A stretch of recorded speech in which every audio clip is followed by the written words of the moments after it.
Welcome to Tactical Talk. This is Zain Khan. Today the topic of our show is on the CIA's most wanted, who used to be CIA's most wanted woman. But precisely today's show is on the book Aafia Unheard on Aafia Siddiqui.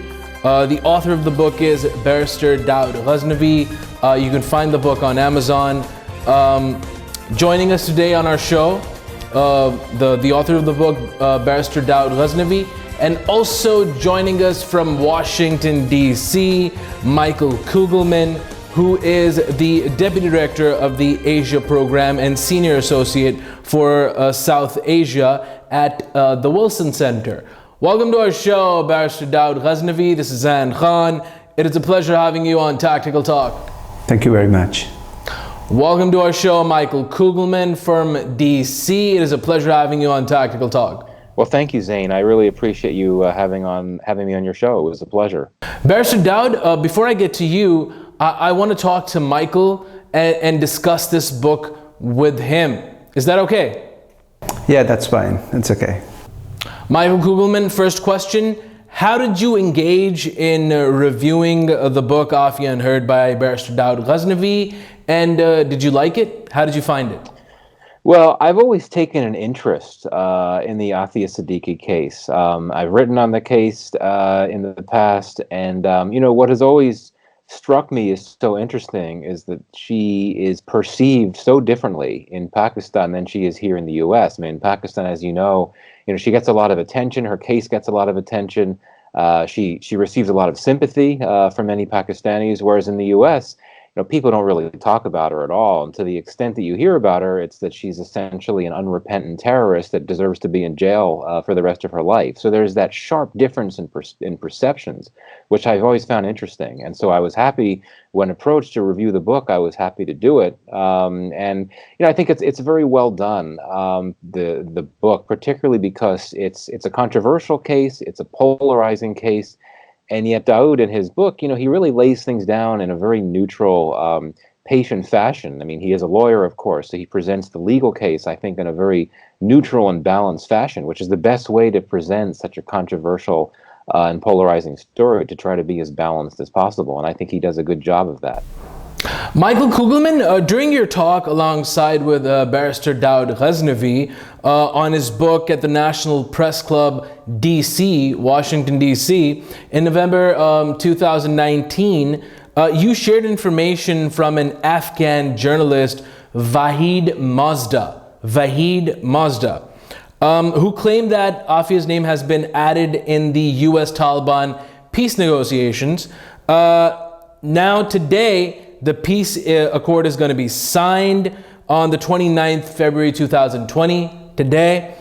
Do you believe Aafia's name will be in the peace negotiations as one of the exchange prisoners? What's your thought about that? I don't know this Afghan journalist personally, but this had been information that was shared on social media some weeks back, and not long before I made the comment at the event on the book that you referenced before. I really don't know. Clearly, the Taliban will have a lot of names on this list. I really don't know if it will include the name of Aafia Siddiqui. If her name is included on there, I very much doubt that the U.S. would be willing to release her. We could talk more about that. But indeed, it is interesting that the Taliban has in the past taken an interest in her, in the sense that it has mentioned her as someone that it would like to receive proper justice. And of course, as you know, other militant groups have also brought up her name, including ISIS, trying to bring attention to her case. But I just don't know, and I imagine her name will not be on this list of people that the Taliban would want released. Okay, in the book Aafia Unheard, the author Barrister Dawood Ghazanavi, who joins us today, has developed this narrative that Aafia's return is in the best interest of Pakistan and also the United States to counter terrorism. Now, why does he say that? He's based the narrative on the fact that Aafia's name has been used by terrorist organizations like Daesh and ISIS to recruit extremists from the Muslim society while fueling hatred against the United States. So do you agree with the notion? What's your take on that? Yes, I mean, with respect to Dawood, and him and I discussed this in detail at the book event here some weeks ago. I don't really agree with that, just because I feel that militant groups, terror groups, have not really invoked her name as much as they used to. It was several years ago when you were really hearing her name mentioned more in these militant debates, and particularly when ISIS was strong and it had its caliphate in Iraq and Syria. That was when you tended to hear her name a lot, when ISIS was asking that she be released in exchange for several Western hostages that ISIS had. But at this point, I don't really hear militant groups mention her at all. And I've actually looked into this a bit. The chat rooms and the debates that militants have, her name really doesn't come up. So that suggests to me that it really wouldn't have much of an impact on counterterrorism and on U.S.-Pakistan relations if she were to be released. Now, we could talk about this in a very different context. If you want to talk about the context of the possibility of Aafia Siddiqui being exchanged for Shakil Afridi, which of course has been something that you've heard some buzz about in both Pakistan and in the United States in recent years. I don't think that's going to happen either, but I think that is what you would want to look at if you want to try to see ways in which releasing her or having her exchange could have a good impact on the U.S.-Pakistan relationship. But she's just not. I don't think she attracts as much interest and attention, at least from militant groups, as she used to. Okay, Michael Kugelman, last question. You're a pretty popular analyst in South Asia. I read your stuff, I read your tweets. Do you believe that the US and Pakistani governments should see Aafia Siddiqui not as a bargaining chip for Shakil Afridi, but as a countering terrorism requirement? Or do you still agree? And let's also talk about the other angle. Do you think that the United States should see Aafia Siddiqui or must see Aafia Siddiqui from the lens of exchanging her with Shakil Afridi? Let's talk about both possibilities. How do you see this? Yeah, sure. First of all, thank you for referring to me as a popular analyst. I feel that many on social media feel very differently, but thank you for that at any rate. But no, in terms of both of these angles, as I said before, I think there's a much more compelling case to look at this, to look at Aafia as someone who could be exchanged with Shakil Afridi. I say that for several reasons. One, President Trump has brought up Shakil Afridi on a number of occasions. He has brought up on a number of occasions that he should be released. And also, what's notable is that several prominent names in politics here in Washington have brought up Shakil Afridi's name as well, including Lindsey Graham, a very powerful Republican senator who is probably closer to President Trump than is any other member of Congress at this point in time. So, in other words, Lindsey Graham has Trump's ear. And if Trump has talked about Shakil Afridi and wanting to work something out, if Lindsey Graham has talked about Shakil Afridi and wanting to work something out, that suggests there could be potential. And you know that President Trump is someone that likes to make deals. He likes to pull the trigger. The question, of course, is whether Trump would be willing to contemplate some type of exchange. My sense is that he really is looking for just, Pakistan to make a goodwill gesture, just he wants Afridi released to the United States without any quid pro quo. And of course, I imagine Pakistan would want Aafia. And, for someone like President Trump, who is, he projects himself as very tough on terrorism, I don't know if I would see him being willing to exchange someone that has been, convicted on terrorism charges and sentenced to prison basically for forever. I don't imagine Trump wanting to simply exchange that person, even for someone as important to Trump as Shakil Afridi. Of course, I could be wrong, but that's my view. And looking at this on the other aspect, if we look at this idea of trying to have Aafia Siddiqui repatriated or released as a humanitarian gesture, what that could mean, I think that Dawood makes a good argument in that sense, that this is someone that, as we understand it, has been suffering from mental health distress, being in prison for all this time. And you could argue that it would be a humanitarian gesture just to basically release her into Pakistan's custody.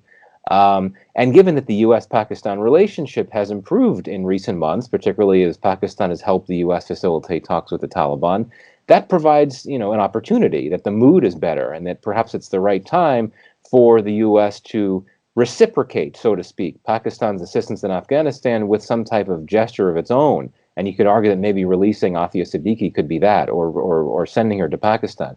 But again, this is someone that the U.S. government, including the Trump administration, considers to be an unrepentant terrorist that deserves to be in prison for the rest of her life.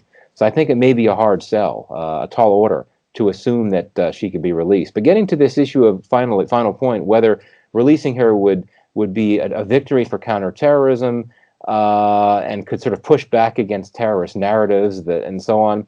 Go back to what I said before. I just don't see her figuring prominently in terrorist discourse, in the discourse of terrorists, as much as had been the case several years back. Maybe it's time to do a comprehensive research project that looks at how many times she has been mentioned by militant groups in Pakistan and the region and globally in more recent times. But as I said before, based on some of the research I've done, I just don't see her getting the attention of terrorists, of terror groups that she had been several years back. Thank you so much, Michael Kugelman, for being on Tactical Talk. It was a pleasure having you. Great to be here with you. Barrister Dawood Ghazanavi, we've just heard Michael Kugelman's take on everything. Let's get to the first question. Why have you written this book, Aafia Unheard? Tell us about that. First of all, Zain, I'm so thankful to you that you have invited me here. Secondly, I just want to explain to you the fact that I work many cases in Pakistan higher courts concerning the fundamental rights of the people of Pakistan around the globe as well, people who have been imprisoned in different countries. So Aafia was one of the cases when I used to visit Houston, and people living in Pakistani people living in Houston, they have always mentioned me that a girl named Aafia is being imprisoned in Coswell Medical Center, where mostly prisoners with psychotic issues has been imprisoned, and this issue need really, really huge concern. So because you are doing a lot of cases in the Supreme Court of Pakistan, so you must, raise this issue in Pakistan Higher Court. So that's how I just got to know about Aafia's case and Aafia's situation in America. And even at that time, when Aafia's report by the Consul General in 2018 came in public, this is where I got to know that this lady do have a lot of mental illnesses, and she really, really need consideration of the Pakistani government. So that's how I just got into the case and got to know about things a lot. So then in November 2018, I went to Southern District Court of New York, where Aafia's trial was being taken held. So this is where I just got out the record of Aafia's court case files, and there was a huge chunk of files. And when I started reading those files, then I actually started to understand what is all about Aafia's case, what charges she was into, what happened in the court, how she actually reacted in the court, how things went wrong in the court, what the role was Pakistani government had to play and they couldn't play, what the role American government were playing. So this is how was the most, it was really controversial in a way, but at the same time, it made a lot of sense that how we can understand and find out the case with the court case documents rather than just a hearsay, information, because a lot of people in Pakistan just believe that case in a hearsay context and they don't understand the real facts of the case. And it's not just a general public. Remind you, all the government officials, 90% of people who I meet at the higher level, they don't understand the case rightly. So I found that giving the right fact and telling the case about and the importance and how this case can make a huge difference between America and Pakistan relationship must need to be addressed. So that's why I just got into this case. Barrister Dawood, Michael has mentioned 2 times that Aafia Siddiqui is a convicted terrorist. What's your take on that? Has Aafia been convicted of terrorism by the United States courts? Well, I really respect Michael because there are 2 reasons for that. First of all, he actually reviewed my book, and the way he gave, his review and the kind of, words he have used, me being as a lawyer, it's really highly appreciating. The second fact is that this myth has been spun from the last 16 years, whether Aafia is a terrorist or whether Aafia has been convicted on the federal crimes. One of the facts that I really wrote this book, Aafia Unheard, was to expose people that on what charges Aafia has been, arrested and on what charges she has been tried. What I found from the court case documents from the prosecution, side, that Americans were never been interested to charge Aafia on any terrorism charges. I mean, in fact, the prosecution attorney actually really made it clear in the court that we don't really care whether Aafia is a part of any Al-Qaeda group, whether she is affiliated with Osama bin Laden. What we really care is that she have an attempted murder charge against the American officials, 6 American officials, and this is what she is being held in prison, and that's why we are trying her on the court. So from no perspective, I would see, I mean, there are in the judgment, in the sentencing judgment, the judge actually speculates, 3 situations where he believes or he speculates that maybe Aafia went to Afghanistan to help the Taliban's, maybe she went to Afghanistan to find her husband, maybe she went to Afghanistan just to support the militants over there in Afghanistan, but nowhere it has ever been mentioned in the court case files that she is a terrorist. And when she was being sentenced, her sentence is all about that she have attempted murder charges. So that issue has been so much complex to understand by people, because America is doing their own narrative, but the court has a different narrative. So that's really clear in my book, that she has never been a terrorist by the court. Barrister Dawood, let's get to a very important question. Is Aafia Siddiqui suffering from mental illness? Well, that's the biggest matter which can really help her in the future to get repatriated to Pakistan. I mean, like, when I start looking on the court case documents, I actually found that when Aafia was being caught in Ghazni police station, at that time, after 14 days, she was being shot 2 times in her stomach. And then when she was brought back to America, and the judge actually found her so, traumatized, and the way she was behaving, her own attorney, Elizabeth Fink, actually pressed the court that she is not mentally well. So then they have her assessment, and the assessment found that she's, suffering from very acute PTSD, post-traumatic stress disorder, and she have a very strong delusion disorders. So in that sense, the court actually declared that she is not mentally fit for the trial, and actually they sent her to Gospel Medical Center, where they've asked to have the forensic evaluation, and at the same time to give her medication to make her fit for the trial. So even at the competency hearing the year after, she was still suffering for these kind of delusion disorders, and the defense actually believed at that time that she is still having delusion disorder and slight, schizophrenic sort of effects. But the prosecution, they came up with the conclusion that she is malingering. So the competency hearing actually decided that she's that much fit to be, to assist her lawyers. So in that sense, it's fine that we can proceed on with the trial. So the fact is that when the sentence was being done, the interesting thing happened that the judge actually sent her back to the Gospel Medical Center with a direction that she must be given the assessments properly and the medication. And even today, she's still in the medical center, in the Gospel Medical Center, under those conditions, and God knows what kind of medication she's been given right now, what kind of conditions she have. But the recent reports by the Consul General really reflects that she's still suffering from the mental illnesses. So yes, so she is under mental illnesses. Okay, your book narrates that the return of Aafia Siddiqui is in the best interests of the United States and also Pakistan. How do you see this? Why do you say this? What's your take on this?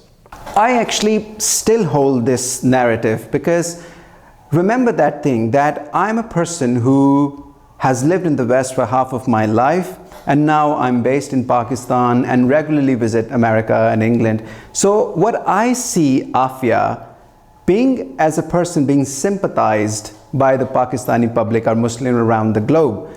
So when I see her case from the perspective being as a neutral person, I come to the conclusion that Aafia's name in Pakistan is still getting used by a lot of political parties, many religious groups. And it just come to me as a shocking that in 2015, the world most recognized, the terrorist group ISIS, they have asked for her exchange with one of the American journalists, James Foley.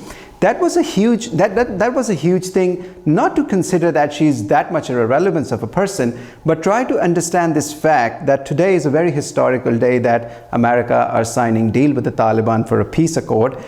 And one thing the President of the United States made in press release, he said that the peace accord will help America, to curb all those terrorist groups, rather ISIS, Al-Qaeda, and all those organizations, the terrorist organizations which are trying to hurt America. So I would feel that if they believe that those organizations are harmful for America, why not we see Aafia's name, which has been badly used and fueling those groups to have more recruits in their groups? Why not we press this issue to the Americans as well, that because of her name and being placed in American prison, we are struggling to curb that kind of terrorism and that kind of narrative. So I really believe in that sense, even today, that if Aafia is repatriated to Pakistan with those groups who are using her name to recruits in Pakistan and even in Afghanistan, that will stop. Not to a greater extent that will create a difference, but still, if you are concluding 18 years longest war, I really believe the slightest things can make a difference. So this case does make a difference. So that's why I'm just trying to press that thing more further. It does make a difference. Barrister Dawood, does Aafia have any legal solution for her return to Pakistan? What options does the Pakistan government have?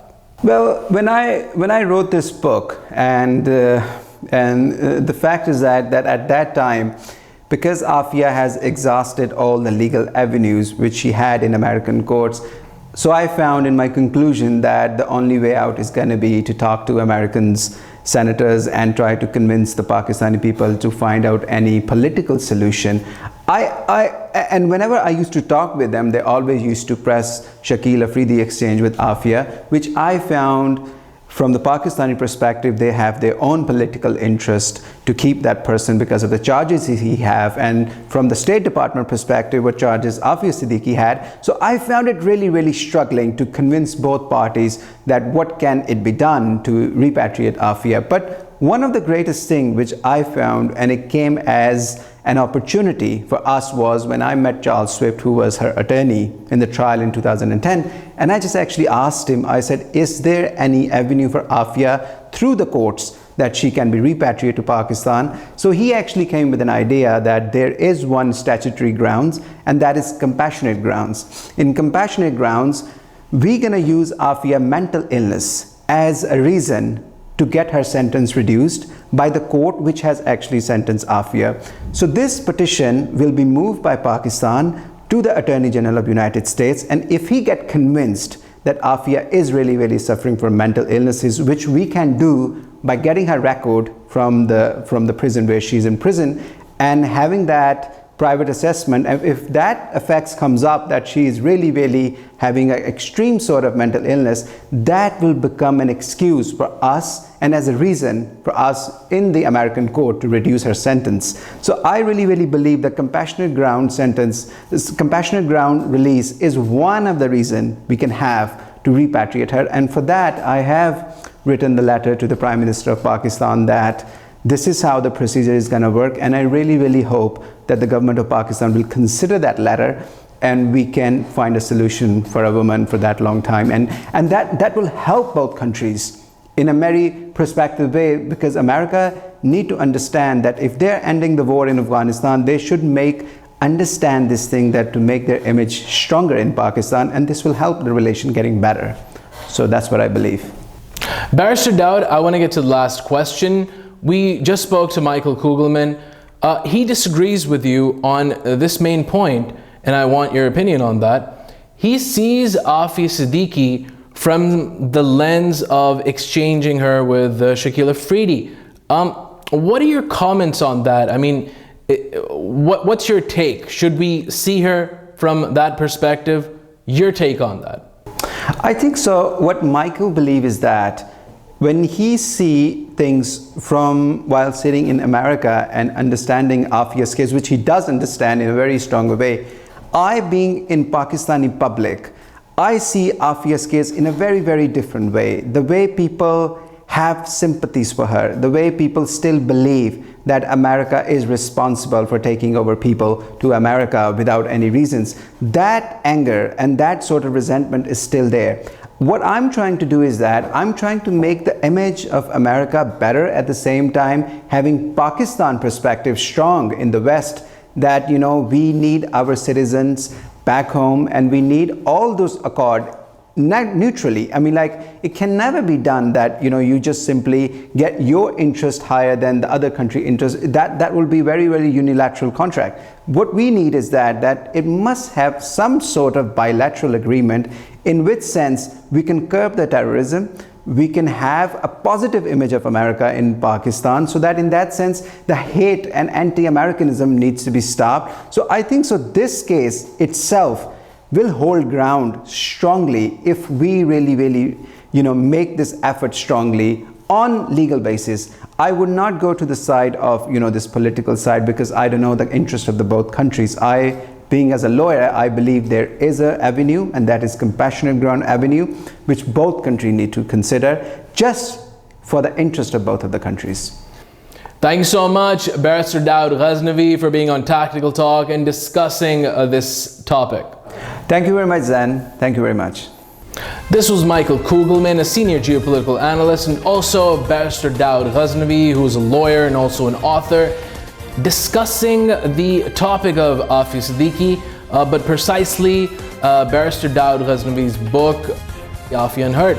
I will join you again until the next episode of Tactical Talk. This is Zain Khan. Take care and goodbye.